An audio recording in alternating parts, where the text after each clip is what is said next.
Yes, now, ladies and gentlemen, welcome back to the Thomas Rants YouTube channel. Let's talk Monday Night Raw, and it was a very good one.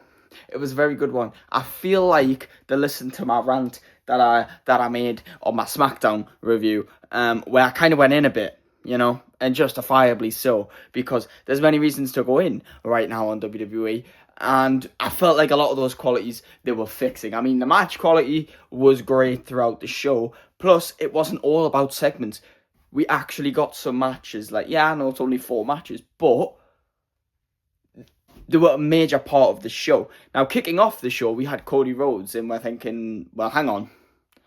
Why Cody Rhodes, WWE champion over on SmackDown, but obviously we're in Madison Square Garden, right? Madison Square Garden is all out. They're going to go all out for Madison Square Garden, which kind of is a bit concerning because that just kind of means that maybe this episode of Monday Night Raw was good, and maybe just because it was in Madison Square Garden, and this might not be a consistent thing. Well, if you ask me, this episode of Monday Night Raw should be how it is weekly. Everything felt good, right? Cody Rhodes comes out and immediately addresses why he's there. This is the house that the WWE Championship was built. His father and all the former WWE champions have brought that belt. Well, not his father didn't bring the belt, but they've all been synonymous in the history of Madison Square Garden. And that is when the music of Stephanie McMahon hit. And I'm disappointed, New York, because you were great throughout the whole night, but the lack of pop for Stephanie McMahon, I mean, yeah, there was a pop, but it could have been a lot bigger, because suspecting Stephanie McMahon was mental. Like, what? I was so hyped. I was genuinely so hyped, and I was curious as to why Stephanie was here, and I was hoping it actually had a payoff, and it wasn't just some bullshit, just appearance, you know what I mean? I was hoping it had some story, or there was some announcement, something, right? And she essentially just went in on Cody Rhodes about Randy Orton. She said, you're not ready for Randy Orton. Randy Orton is something different, right? And she goes, you're banging on, I'm here in Madison Square Garden because this is the house that my grandfather built, and you, Cody, are not like your father. You are not Dusty Rhodes. And that kind of lit a bit of a spark in Cody, because he's like, hang on, why are you coming in here talking shit? I was in Legacy with Randy Orton. I know Randy Orton. I have been in the gutters with Randy Orton. I know how to deal with Randy Orton. If anyone knows how to deal with it, it's me. And I get why you're saying it, Stephanie, because you were a victim of Randy Orton once upon a time. But to say I am nothing like my father, well, Stephanie, take a look in the mirror, because you're nothing like yours, aka Vince McMahon. And in many ways, she wasn't as successful and didn't have the brain of Vince McMahon. I mean, that man was incredible, but also the bad things he did, Stephanie's not that level of bad. So she's not as good, but she's not as bad. Many different ways, right? You could interpret that however you want. But also, Vince McMahon being name dropped, he didn't say Vince McMahon, but he was somewhat name dropped on television, and that was a bit, hold up. Now, this is how you get the crowd excited. 2 unexpected appearances with some crazy callbacks. And that's when Stephanie McMahon, talking of callbacks, smacked Cody Rhodes across the face. It wasn't quite a prime Stephanie McMahon slap, but give her some slack. She's not done it in a while, right? And I'm like, oh shit, what is happening? Is Stephanie heel? And then in my mind started racing, thinking, hang on, Randy Orton on the phone. Wrestling has more than one royal family. When Cody Rhodes said that, he was on about the McMahons. And a lot of people think Randy's been on the phone with Shane McMahon. Well, if Stephanie's in the ring with Cody and they're going at it a bit, and they've mentioned Vincent J. McMahon and Vincent K. McMahon, well, there's only one more McMahon to mention. And it's the one that could be in the ring. It's the one that could be on the phone with Randy Orton, and that's Shane McMahon. But he was never brought up in conversation. When Stephanie went to leave the ring, Cody yanked her back. And this is when I thought, hold up. Some shit's about to go down. And Cody just says, I've got 2 words for you. Going at now, punching at her husband. Thank you. And then left the ring. Stephanie was smiling.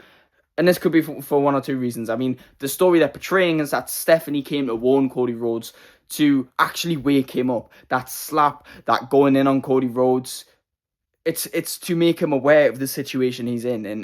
And now he's woken up and he's thanking Stephanie because that was Stephanie's plan all along. Or is the plan even deeper?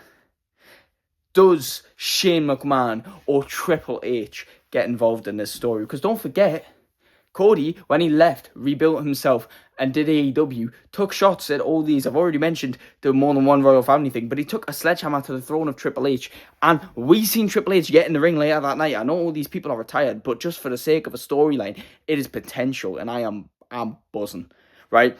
The WrestleMania build has been shit this whole time, up until this point, and on this episode of Monday Night Raw, they were getting us hype.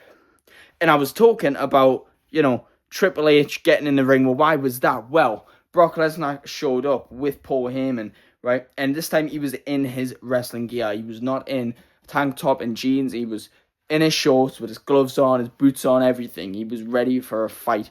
Paul Heyman went in the ring, decided to say, look, the first time when Oba, hit Brock with his fall from glory, Brock was distracted by Seth Rollins. He wasn't ready for Oba Femi. The second time, Brock was trying to have a man-to-man conversation, and Oba wanted to make it a fight, even though Brock made it a fight. But, Paul Heyman, he's the mouthpiece. He's going to talk his way out of it. And then he proceeds to say, Brock's in his fight gear. Oba Femi, come fight. Brock snatched the mic. Brock called him out. Oba's music hits. The aura is insane. New York, Madison Square Garden. We were on about Trick Williams' aura. We're on about Roman Reigns, CM Punk, Cody Rhodes, Rhea Ripley, all these people that have amazing entrances. I don't think anything beats Oba Femi right now. The pop, the fact that everyone is chatting, it's insane. It is insane. Everyone is behind Oba Femi. It is mental. The holy shit chance. It was like looking at Brock Lesnar and Undertaker once again. It genuinely felt that special, And how long has it been since two non-title feuds of guys who haven't been, the face of the company face off, and it's been holy shit. That was insane. Immediately, Adam Pearce brought all the security, all the executives, everyone nah, this ain't happening this week, it ain't happening. Oba tore through security guards, literally launched one. It was insane, right? And it was just this is the sickest shit ever. And even when Adam Pearce tried to get between them, Oba just launched Adam Pearce away. He walked around the ring, made Brock wait, and then when he got in the ring and they were there to face off, Triple H comes out. Now, it means business when the big boss comes out to separate a fight. And to be honest, I'm quite disappointed because at some point through that, I thought Triple H was about to catch a fall from glory or an F5, but he didn't end up catching that. He managed to actually get between them. Paul and everyone removed Brock from the ring. Brock hit a couple F5s on some of the security that were already laid out on the outside from Oba Femi. And that was it. And you know what? Fair enough. This is hyped, right? It's been 2 weeks of Oba Femi just getting the better of Brock Lesnar in a little scrap. And now, to get Triple H out, that. I mean, they probably did that for Madison Square Garden, but my goodness, it was just insane. It actually felt like big fight feel, and that's exactly what you want. That's exactly what you want. And it's amazing. This is the shit I was on about, None of this just truck together shit. None of this, corporate fucking this'll get word tickets and this seems right.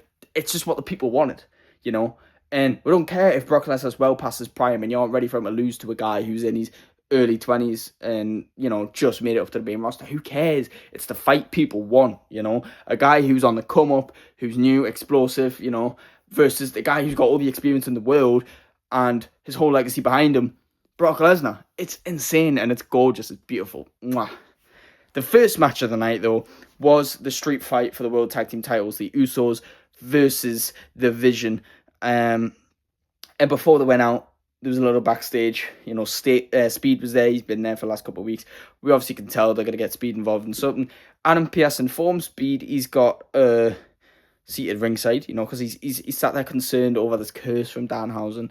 Adam Pearce tries to ease the pain, look, you've got a seated ringside for this match, while LA Knight is our special guest commentator. Obviously, they have no plans for LA Knight right now for WrestleMania, so they're just kind of interjecting him in this feud, and he did a decent job on commentary, and the match was alright, and it's a street fight, how bad can a street fight be? It wasn't bad, but in terms of all the matches we had that night, it probably was the worst one, but that's not even saying anything because it was probably a 6 or 7 out of 10, decent match. And at one point in the match, Logan Paul went over to his mom, who was sat who was sat at ringside, and she handed him the brass knuckles. Speed tried to tell Logan, don't do that. LA Knight gets involved, because obviously he's there to stop any shenanigans. He tries to drag Logan Paul away, who drags Speed with him.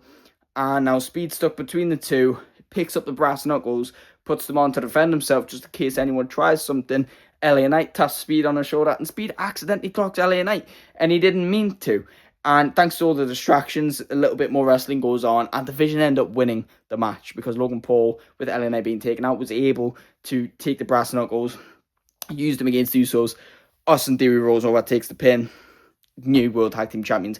And I've got annoyed at Cody Rhodes winning the WWE title right before Mania. I've got annoyed at Sami Zayn winning the United States title right before Mania. But that's because they just wanted to go a different direction with the title to make a title match happen at WrestleMania. This makes sense. This was an ongoing feud, and if there is going to be a match at Mania, the Usos are still going to be involved. Do you know what I mean? This makes more sense. You know, I'm not too mad at this because we saw this coming, and it isn't just a quick turnaround. It's actually adding to a story, you know. And Division took Speed away with them because, you know, they helped them win, and they're now convincing them to stay around, manipulating them to stay around. Like, oh, you know, you've got enemies now. LA Knight and the Usos, they're gonna come after you, so you need to stick with us, you know. So Paul sent Division and Speed out, and he was like, the Usos are gonna kill him. Adam Pearce was trying to get a hold of Paul Heyman all night. You know, he'd been involved with Division, he'd been involved with Brock Lesnar, and he kept telling Paul to check his email, and Paul just wouldn't have it. And when Paul went out to the ring, you know, to cut his own promo, Adam Pearce had enough, went out there and said, nah, they haven't checked the email, I'm pissed off here. Boston Police Department dropped the case with Seth Rollins, you know, when Paul got him arrested with a restraining order. They dropped the case, and he's now medically cleared to compete at WrestleMania, which is insane. He went down to attack Paul Heyman. He was going to hit him with a stomp on a chair. We heard the crowd noise going, and I was praying it was Braun Breaker, because we know Bronson's not coming back. The original plan was Braun Breaker, and at some point when Braun Breaker was injured and Brock was going after Orbit, I thought, you know what, at this point, instead of doing Logan Paul or Austin Theory, just do Seth versus Paul Heyman. It'll be entertaining, right? And we heard the crowd noise going. I'm thinking, oh my God, Braun Breaker's back. He gets dragged out the ring by Gunther. And Gunther chokes out Seth Rollins. And I'm just thinking, what the fuck? Like, this story makes no sense, right? And we all know why it happened, you know? It was meant to be Seth versus Braun and Gunther versus Ray. Braun's injured, Ray's injured. There's no replacement for either men. And we can't go to WrestleMania without Seth Rollins and without Gunther. We already have it without LA Knight potentially, but he could get involved with Speed, which is just funny. You know, everyone's praying for LA Knight to get pushed, become world champion, and he's going to have a WrestleMania match with Speed, right? And so I can see why they've done it. They need a match for Gunther, they need a match for Rollins, so they're going to spin an angle to get Gunther involved with this, right? However, when Gunther choked out Rollins, he didn't go up to Paul Heyman, he just walked out of there. So my guess is, maybe Gunther, you know, without having a match, saw what Seth was doing, thought, I'm just going to beat this guy up because he's just beating up this old manager. Maybe Paul has coerced Gunther into this, and maybe Gunther might become part of the Division. It would make sense, you know. I mean, it wouldn't, you know, because he has made it. He is a utilised talent, but he also is a good talent, so maybe. But there might not be any Paul Heyman involvement whatsoever, but that's fine because we still have 2-3 weeks to build to Mania, and there's a way to add on to this. But for Adam Pearce to just come out the doctor's room and just go, yeah, now they're going to fight at WrestleMania after one moment, like, that was rushed. We already had 3 or 4 different matches announced this night for WrestleMania. We did not need to announce this right now. We still had 2-3 weeks left to build a story. Let it build. Let's tell a story. Do you know what I mean? But it is what it is. We can't complain. And I've mentioned we have other matches announced for WrestleMania. Well, Dominic Mysterio and Finn Balor is announced for WrestleMania. I mean, that's pretty obvious at this point that was going to happen.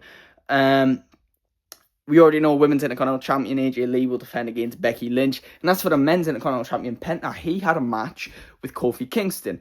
Grayson Waller was at ringside. And throughout the match, you know, Grayson went to help Kofi. And Kofi's just like, I don't want your help. Eventually it cost him. Penta ends up getting the win. There's a story building here. Because Kofi's trying to recruit Siobhan. Grayson and Kofi aren't getting involved. God knows what's going to happen. And they were seen backstage, Kofi and Siobhan talking, while Speed was talking to Adam Pearce, so there's still probably going to be a potential story going on there, right? But after the match, Penta announced, I want to defend my title at Mania in a ladder match. Crowd erupts because this is all we ever wanted. There's no proper story. Let's just put on a great ladder match. And it was later on announced, all the opponents were announced. And I just think, that's rushed as well, because again, we still have 2 weeks. You can have some opponents qualify, but They qualified some opponents, and it's obvious opponents that they need to utilize for WrestleMania, like Javon Evans, like Dragon Lee, like JD McDonough, and like Rusev. So it's a fatal five-way: Rusev, JD, Javon, Dragon Lee, and Penta. And their excuse for having these opponents was these were the guys in recent weeks that won main event matches on the main event, which actually checks out.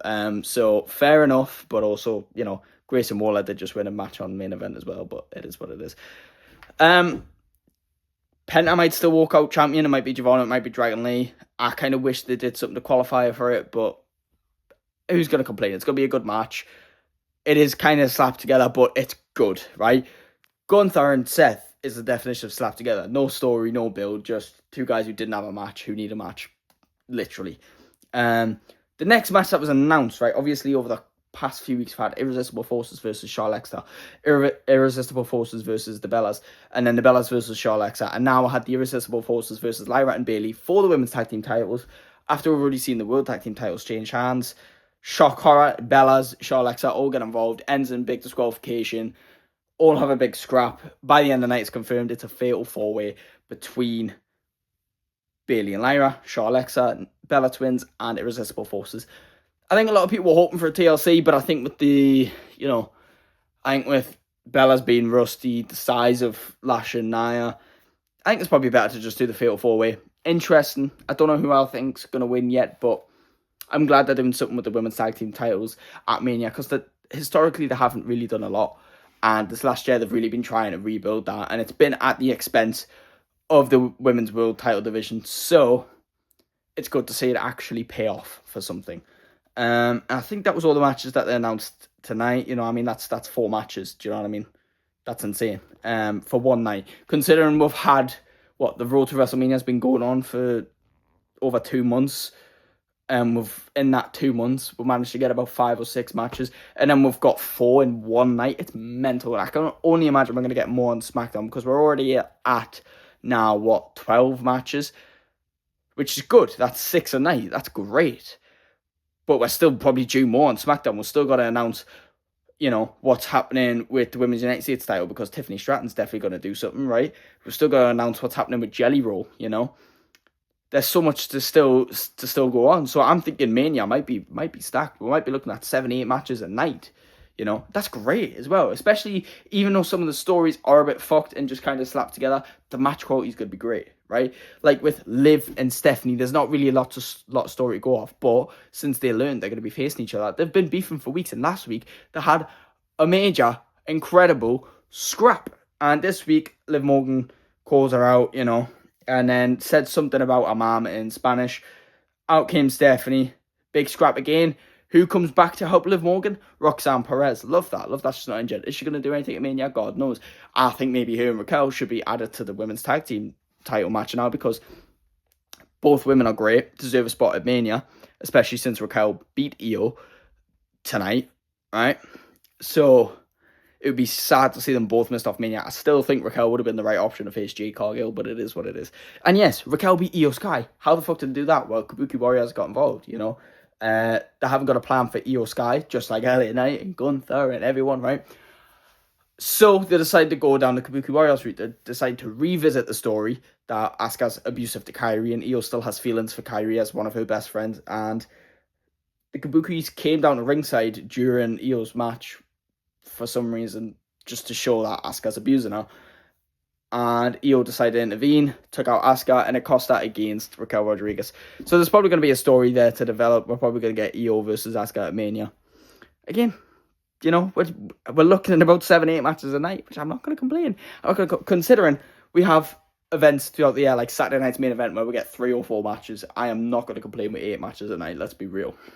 It's WrestleMania, although the build has been bad, and quite a few things in recent months have been bad, the match quality at Mania has got to be on top. And if it isn't, that is the biggest letdown ever, right? Because I think WWE's biggest problem right now is their match quality, because things are rushed. Look at the Rumble, look at the Chamber, right? Things are just rushed all the time. Things are overproduced, overthought, and the execution is just not there. Sometimes all you need is a good story and a good match, right? You don't need to over dramatize. You don't need to overstimulate the fans. You don't need to overcomplicate everything, right? Because the fans, right? A lot of fans are new and they're casual and they expect just better and better every single time. And sometimes it's just not possible. You're not going to get WrestleMania 40 again for God knows how long, right? That's just not going to happen. If it happens again in your lifetime, lucky you. Lucky you, right? Because WWE has been around, 70 years? If that 50 maybe, right? Since the 60s, right? WWE's been around since the 60s. It only really took off in the 80s. And then it died down a bit, probably. And it took off in the late 90s, early 2000s. And had a bit of a run and then died down in the 2010s and took off again in the 2020s, right? How many moments like WrestleMania 40 did we have? Only a few, right? So you can't expect this every year. So WWE need to simplify things down and just go back to good match quality, decent storytelling, and it'll work out, you know? Things need to make sense, right? Not everything's about the views or the sales, you know? Sometimes it is.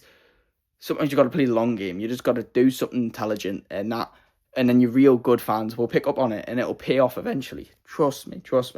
So the quality of Mania is going to be good. This quality of Monday Night Raw was amazing. And we ended, of course, with the Roman Reigns and CM Punk face-off, but it wasn't really much of a face-off. Roman Reigns came out, told him to acknowledge him. Punk came down for a fight and the scrapped, and this time Punk got the better of them. It happened in the promos. Roman got the better, then Punk got the better, then Roman got the better, then Punk got the better, and then Roman beat up Punk last week, and now Punk beats up Roman this week. Even though last week, after Roman beat up Punk, Punk was laughing because, haha, you thought you got in my head, now I've got in your head, and you're beating me up, but then Punk came out angry, you know, which wasn't what it was last week. So it's a bit of inconsistency there, either from CM Punk or from the story, but the hype is there. Do you know what I mean? I'm still debating what actually is the main event, because Roman and Punk ideally should be, but the story they're telling with Cody and Randy is so much more interesting. So God knows what's actually going to happen. But it was an incredible episode of Monday Night Raw. I'm actually excited for WrestleMania now. The decisions are brightening up and getting better. My match of the night, it's hard because they were all pretty decent, to be fair. But I think I'd have to go with Penta and Kofi Kingston. Penta is consistently having good match after good match, and it's amazing. But that's my opinions on Monday Night Raw. Let me know what you thought in the comments below. Please like and subscribe, and I will see you in the next one. Goodbye.